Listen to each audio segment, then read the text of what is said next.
The HFA has been a catalyzer of action at the global, national, regional and local levels. It has dramatically changed in many developing countries their approaches to disaster. The idea is not to insist on what is already said and clearly said, but trying to define new ways to convince those who are not yet believers. In the absence of such frameworks, it's very difficult to bring different countries to a common platform. So this is why it is important. But what I would like to see in the HFA too is inclusion of everyday disasters, reducing the risk and preparing. If you take account of the number of lives lost over a period of time, they would probably be the same as one tornado or one cyclone. It's not about being reactive but being proactive. Through this HFA forum, we are connection with local, how to interact with global, local to global level, nation to communities level. Presently, there are a lot of talks about how this should be brought from the grassroots level to the top. I also realized the importance of making the influence at the high level, how the grassroots level organization could contribute towards the high level decisions when it comes to disaster risk reduction. Community-based disaster risk reduction, where we actually look at the small-scale disasters that people are subject to in everyday life, is really important, and as well as the big ones. But I really think that community-based disaster risk reduction is what we need to make sure is there. We expect a lot of changes from big countries in their developments, because those are the developments that affects the climate change.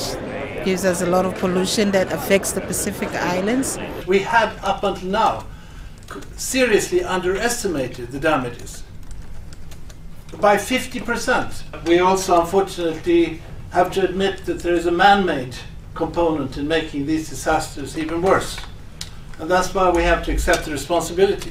If we are including climate change, then we are including all sectors, because climate change is affecting all sectors. We have to tackle these problems seriously with the shortest time we have, otherwise we are going to lose this Earth planet.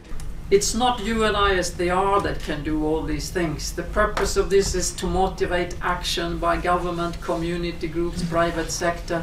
The community focus is very strong here, but it cannot be done only by one international entity, even if it was the United Nations and all of us. It really requires a national engagement in mobilizing people who are already mobilized. What is really required is to give them much more visibility, and that's why they are here now. We should unite around the problem, and then we should try to gather those around the problem and make sure that everybody plays his or her part.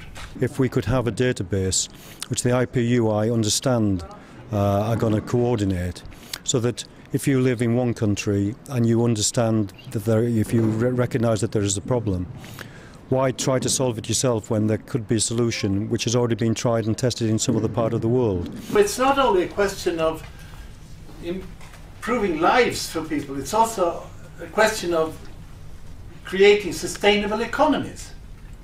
And therefore we need to really invest in disaster risk reduction. That is the main point. One of the biggest challenges we have is to make sure that the rhetoric of resilience and disaster risk reduction also gets coupled with policies and money to actually do it. Because right now we have a really difficult time in getting funding for that kind of work, because the humanitarian side doesn't really see that it fits with them, and the development side neither. Our study is showing that in 30 years' time, if you invest in disaster risk reduction, you'll get a 25% more GDP growth in 30 years' time. There was an argument about whether or not flood defences were affordable, but they spent £30 million investing in flood defences in Carlisle.